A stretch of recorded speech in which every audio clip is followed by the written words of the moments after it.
శివ మీద పెట్టిన కేసుని వాపస్ తీసుకోకపోతే మనోజ్ మీద కేసు పెడతానని చెప్పి బెదిరించిన బాలు. కేసు వెనకాతలకి తీసుకున్న ప్రభావతి. కేసు వెనకాతలకి ఎందుకు తీసుకున్నారు అత్తయ్య అని అడిగిన రోహిణి చెంప పగలగొట్టిన మీనా. అసలు ఇదంతా ఎలా జరగబోతుందో తెలుసుకోవాలనుకుంటే ఇప్పుడు మా ఛానల్ తప్పకుండా సబ్స్క్రైబ్ చేసుకుని వీడియోని పూర్తిగా చూడండి. అప్పుడే మా కథ మీకు అర్థమవుతుంది. పార్వతమ్మని పోలీస్ స్టేషన్లో పెట్టడం వల్ల ఇక బాలు మీనా అయితే పోలీస్ స్టేషన్కి వెళ్తారు. అమ్మా అని చెప్పేసి ఇక మీనా అయితే హక్ చేసుకుంటుంది పార్వతమ్మని.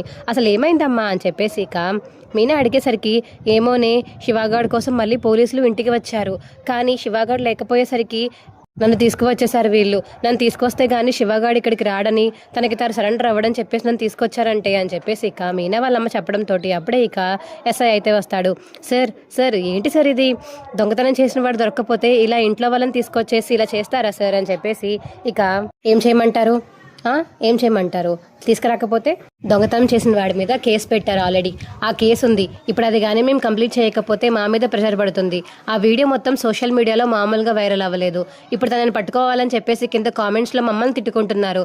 తను కానీ దొరకకపోతే ఇలాగే ఇంట్లో వాళ్ళని తీసుకొచ్చేస్తామని ఎస్ఐ చెప్పడంతో సార్ ఇది ఏ చట్టంలో ఉంది సార్, తప్పు కదా సార్, చాలా అన్యాయం సార్, వాడు ఒకవేళ ఇంటికి వస్తే ఖచ్చితంగా మేము ఇక్కడికి తీసుకొస్తాము అని బాలు అంటుంటే ఏమో మీరేం చేస్తారో నాకు అనవసరం, కానీ వాడిని మాత్రం ఇంటికి వస్తే ఇక్కడ తీసుకురండి. ఈసారికి పంపిస్తున్నాను. ఇంకోసారి కానీ ఇలా చేస్తే మాత్రం మర్యాదగా ఉండదు. ఈసారికి మాత్రం పంపిస్తున్నాను. ఇంకో 2 రోజులు చూస్తాము.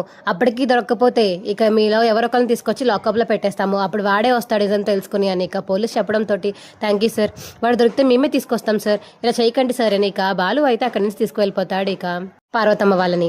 అప్పుడే ఇక లోపల ఉన్న కానిస్టేబుల్ అయితే బయటికి వచ్చి, ఏమండి బాధపడకండి, మీలాంటి స్టేజ్లో ఉన్న పరిస్థితుల్లో ఉన్న వాళ్ళని మేము చాలా మందిని చూసాం, కానీ మీకు ఒక ఐడియా చెప్తాను, అది పాటించండి.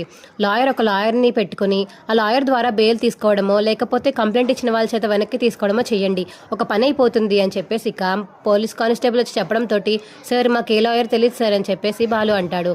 నేను ఒక నెంబర్ ఇస్తాను, దాన్ని బట్టి మీరు ప్రొసీడ్ అవుతారు కానీ అని చెప్పేసి ఇక కానిస్టేబుల్ చెప్పడంతో సరే సార్ నెంబర్ ఇవ్వండి అని బాలు అంటే ఇక నెంబర్ తీసుకుంటాడు బాలు. ఇదంతా బాగా మాట్లాడి అతను అడిగిన రేటుకి ఫిక్స్ అయ్యి దాన్ని బట్టి మిగతాదంతా డీల్ చేసుకోండి అని చెప్పేసి ఇక పోలీస్ కానిస్టేబుల్ చెప్పేసి లోపలికి అయితే వెళ్ళిపోతాడు.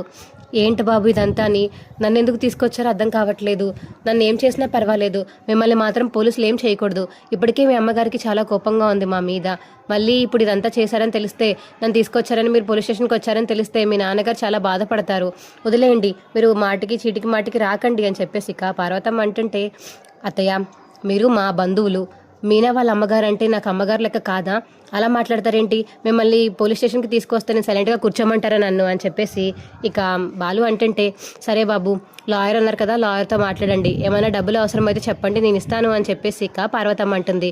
సరే అత్తయ్య గారు మేము చూసుకుంటాంలేండి, మీరు ఇంటికి వెళ్ళండి, సుమతి తీసుకువెళ్ళు అని ఇక బాలు చెప్పడంతో సుమతి ఇంకా పార్వతమ్మ అయితే ఇంటికి వెళ్ళిపోతారు. ఇక బాలు అయితే లాయర్కి ఫోన్ చేస్తాడు.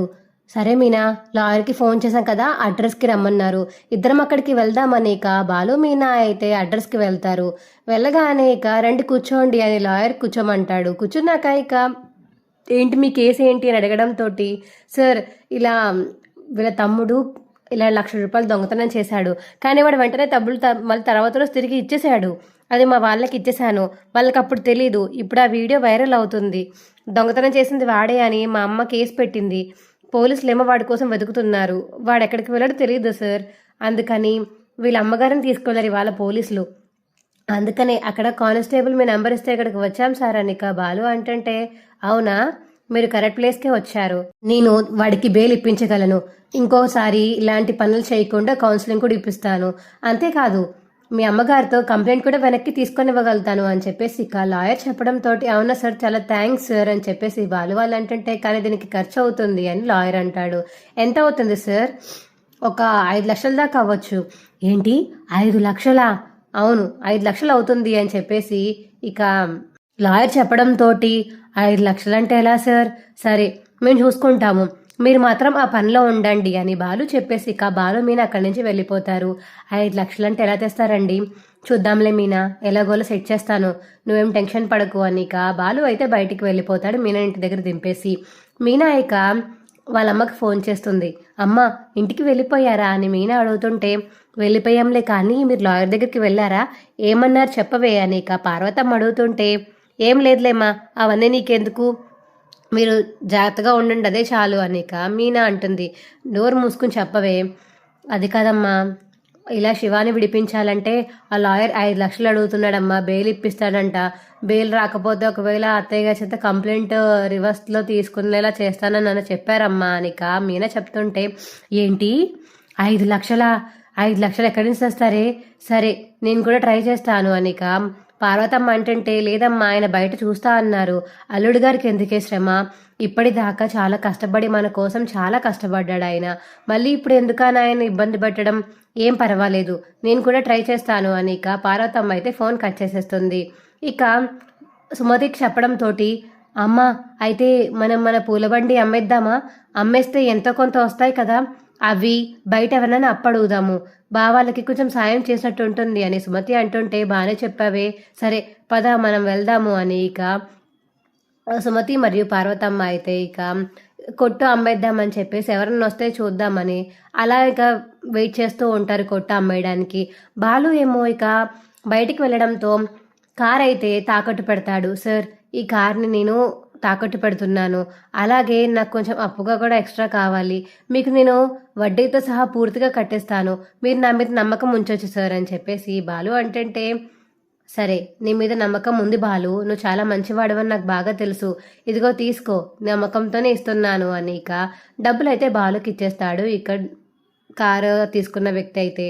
ఇక మీనా అయితే పార్వతమ్మ వాళ్ళ ఇంటికి వెళ్తుంది. అలా అక్కడ లేకపోయేసరికి గుడి దగ్గరికి అయితే వెళ్తుంది మీనా. వెళ్ళి, అమ్మా ఏం చేస్తున్నారే, ఏంటి బండి అమ్మేస్తున్నారా, ఎందుకు అమ్మ ఇలా చేస్తున్నారని మీనా అడుగుతుంటే, ఏం చేయమంటావే, శివగాడు చేసిన పనికి ఇంతకు మించి ఇంకేం చేయాలో కూడా నాకు అర్థం కావట్లేదు, అల్లుడిని ఇబ్బంది పెట్టడం నాకు అసలు నచ్చలేదు, పాపం మన కోసం చాలా చేశాడు, ఇప్పటికీ ఏదో ఒకటి చేస్తూనే ఉన్నాడు, డబ్బుల కోసం కూడా నన్ను అడగకుండా బయటికి వెళ్ళాడు చూసావా, మళ్ళీ ఇప్పుడు బయటికి వెళ్ళి ఏమి ఎక్కడెక్కడ అప్పులు చేస్తాడని భయం వేసి బండి అమ్మేస్తుందనమ్మ మీనా అని ఇక పార్వతమ్మ చెప్తుంటే, బాలు అయితే ఇక పార్వతమ్మ ఉన్న వాళ్ళ చోటికి వస్తాడు. ఏయ్ అత్తయ్య, ఏం చేస్తున్నారు మీరు, ఏవండి బండి దించండి, బండి దించండి, ఇదిగో డబ్బులు తీసుకోండి అని ఇక బాలు అయితే డబ్బులు ఇచ్చేసి బండి దించేస్తాడు. ఏంటి అత్తయ్య మీరు ఎందుకని బండి అమ్మేస్తున్నారు, నేను చెప్పాను కదా, నేను ఒక్కడిని ఉన్నాను కదా, మర్చిపోయారు నా గురించి, నేను చూసుకుంటానని చెప్పినప్పుడు ఎందుకని మీరు మీ బండి అమ్మేశారు? అది కాదండి అల్లుడు గారు, ఇప్పటిదాకా మీరు మా కోసం చాలా చేశారు, ఇంకా మిమ్మల్ని ఇబ్బంది పెట్టడం నాకు ఇష్టం లేదు, వాడి కోసం, వాడి జీవితం కోసం మీరు ఇంత బాధపడ్డం, జైలుకి వెళ్ళడం, అప్పులు చేయడం నాకు అసలు నచ్చలేదండి అని ఇక పార్వతమ్మ అంటుంటే, నచ్చకపోతే డబ్బులు తర్వాత ఇద్దరు కానీ, అంతేగాని మీకు అన్నం పెట్టేదాన్ని మీరు ఎప్పుడు అలా అమ్మేయకూడదు అని బాలు అంటుంటే, మరి నువ్వెలా తెచ్చావు బాబు, ఇప్పటికిప్పుడు నీకు 5 లక్షలు ఎక్కడి నుంచి వచ్చాయి అని చెప్పేసి ఇక పార్వతమ్మ అడుగుతుంటే, నేను ఏదో ఒకటి చేస్తానులేండి, ముందు మీరు ఆ బండి మీద పూలు సర్దుకుని మీ వ్యాపారం చూసుకోండి, దీని గురించి ఆలోచించకండి, నేను మీనా ఉన్నాం కదా, మేమిద్దరం చూసుకుంటాము అని ఇక బాలు అంటాడు. సరేనమ్మా మీ ఇష్టం, ఇంకెంతకు మించి నేనేం చెప్పలేను, ఇదిగో డబ్బులు అని చెప్పేసి ఇక బండి అమ్మిన డబ్బులు అయితే తన దగ్గర ఉండడంతో ఆ డబ్బులు ఇచ్చేస్తుంది పార్వతమ్మ. సరే జాగ్రత్తగా బండిని దగ్గర ఉంచుకోండి, అర్థమైందా, వాళ్ళకి వీళ్ళకి అమ్మాయికండి, సరేనా, నా మీద నమ్మకం ఉంచండి అని ఇక బాలు మీనా అక్కడి నుంచి వెళ్ళిపోతారు. ఏవండి ఇంత డబ్బు మీకు ఎక్కడదండి, కారు అమ్మేశాను మీనా అని ఇక బాలు చెప్పడంతో, అమ్మేశారా అంటే అమ్మడం కాదు, తాకట్టు పెట్టాను, ఆ డబ్బులు కట్టాక డబ్బులతో కార్ తీసుకుంటానని చెప్పాను అని ఇక మీనాకు చెప్తాడు బాలు. ఏదండి ఇలా జరిగింది, మా తమ్ముడు కోసం మీరు కార్ తాకట్టు పెట్టడం ఏంటి, అసలుకే మీ దగ్గర 2 కార్లు ఉన్నాయని అందరం మురిసిపోతుంటే మీరు ఇప్పుడు ఇలా చేస్తే ఎలాగండి, మరి ఇప్పుడు వాడి జీవితం ముఖ్యం కదా మీనా, మన జీవితం ఎప్పటికన్నా సెట్ అవుతుంది, వాడి జీవితం ముఖ్యం కదా, ఇప్పుడు కానీ వాడు బయటికి రాకపోతే మా జైలుకి వెళ్తాడు, వాడి జీవితం భవిష్యత్తు పాడైపోతుంది, ఎందుకు చెప్పు, కావాలంటే మనం మళ్ళీ సంపాదించలే కష్టపడి, అర్థమైందా, ఏం పర్వాలేదు అని ఇక బాలు మీనా మాట్లాడుకుంటారు.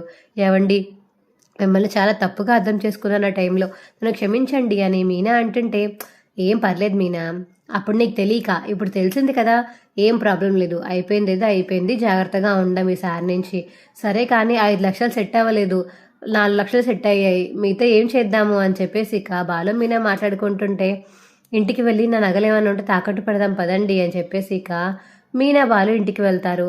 ఇంకా ఇంట్లో తను సంపాదించిన డబ్బులు అవన్నీ బిల్డింగ్ కోసం, పైన రూమ్ కోసం దాచుకున్న డబ్బులు అవన్నీ బయటికి తీస్తారు ఇక బాలు మీనా అయితే. ఏవండి ఎంత పోగేసినా 4,50,000 వచ్చాయి, ఏం చేద్దామండి అని ఇక మీనా బాలు బాధపడుతుంటే ఏడుస్తుంటే మీనా ఇక బాలు భుజం మీద పడుకొని ఏడుస్తూ ఉంటుంది. అప్పుడే సత్యం బయటికి వస్తాడు రూమ్ నుంచి. ఏంటి మీనా ఏడుస్తున్నావు? నాకు అర్థమైంది, నాకంతా అర్థమైంది. మీ తమ్ముడిని బయటికి విడిపించడానికి డబ్బులు కావాలి అంతేనా? అది కాదు మావయ్య గారు, అంటే అది అని చెప్పేసి ఇక మీద తడబడుతుంటాయి. ఇదిగోండి నా దగ్గర 20,000 ఉన్నాయి, ఇవి తీసుకోండి అని చెప్పేసి ఇక సత్యం డబ్బులు ఇస్తుంటే, అయ్యయ్యో వద్దండి, మా తమ్ముడి కోసం మీరెందుకు ఇవ్వడం, వద్దు మావయ్య అని చెప్పేసి మీనా అంటుంది. ఏం పర్లేదు, వాడి మీద కేసు పెట్టడం నాకు ఇష్టం లేదు, కానీ వద్దంటే ప్రభావతి ఊరుకోదని చెప్పేసి ఇంకేం మాట్లాడకుండా సైలెంట్గా ఉండిపోయాను. నిన్ను మాత్రం బయటికి పంపడం ఇష్టం లేక గట్టిగా అరిచాను. ఇవాళ తను ఎలాగో ఇంట్లో లేదు కాబట్టి డబ్బులు తీసుకోండి అమ్మా నీకు సత్యం ఇస్తుంటే, అయ్యో మావయ్య వద్దు మావయ్య, ఏం పర్లేదు తీసుకోమని చెప్పాను కదా, తీసుకో అని చెప్పేసి ఇక సత్యం చెప్పడంతో ఇక డబ్బులు అయితే తీసుకుంటారు బాలు మీనా.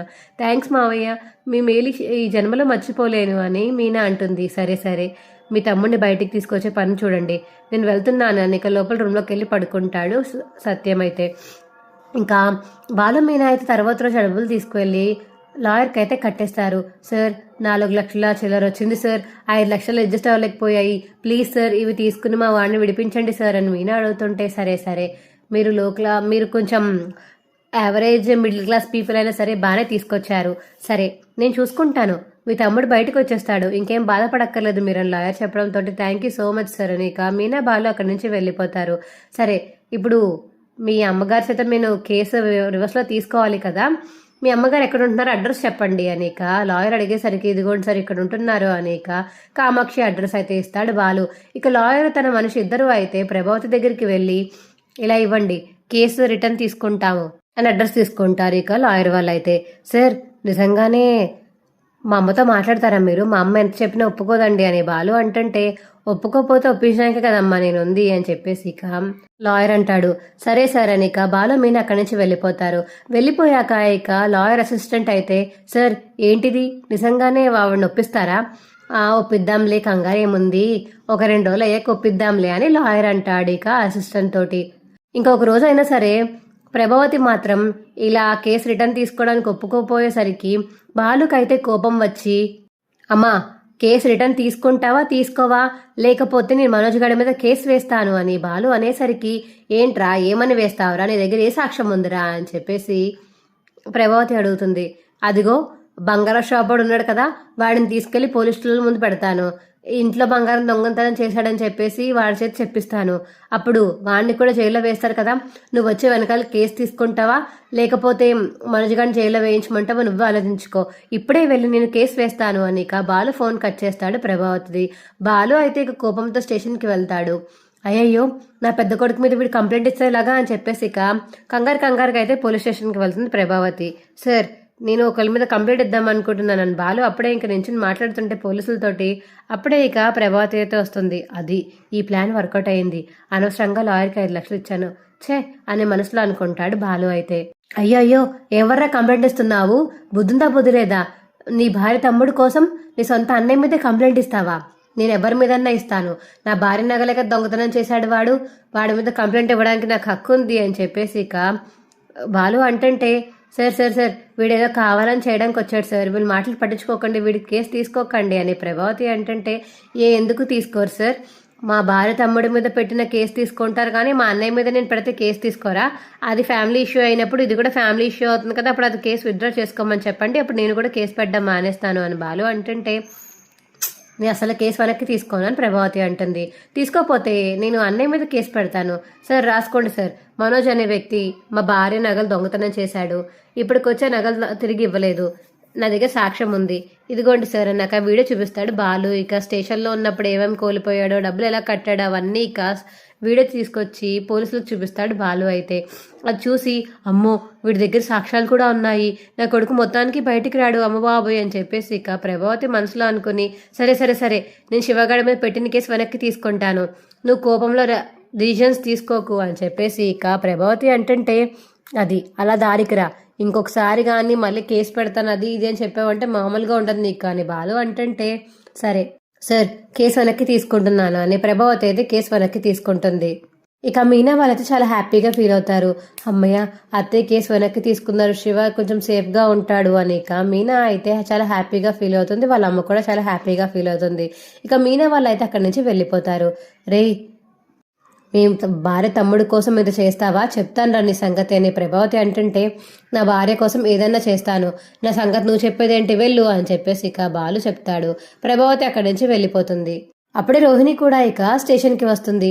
ఏంటత్తయ్య, నేను కామాక్షి పిన్ని వాళ్ళ ఇంటికి వెళ్తే అక్కడ లేరు, మీరు కంగారుగా స్టేషన్కి వచ్చారని చెప్పారు, ఏమైంది అత్తయ్య, అందుకే ఇక్కడికి వచ్చాను అని మీనా అడుగుతుంటే, ఇంకేముంది, మీ ఆయన మీద కేసు పెడతా అన్నాడు బాలుగాడు, అందుకనే నేను కేసు వాపస్ తీసుకోవాల్సి వచ్చింది. కేసు వాపస్ తీసుకోకపోతే మీ ఆయన జైలుకి వెళ్తాడని భయం వేసి కేసు వాపస్ తీసుకున్నాను అనిక ప్రభావతి చెప్తుంటే, ఎందుకు తీసుకున్నారు అత్తయ్య అనిక ప్రభావతి మరియు రోహిణి మాట్లాడుకున్న మాటలైతే మీనా వింటుంది.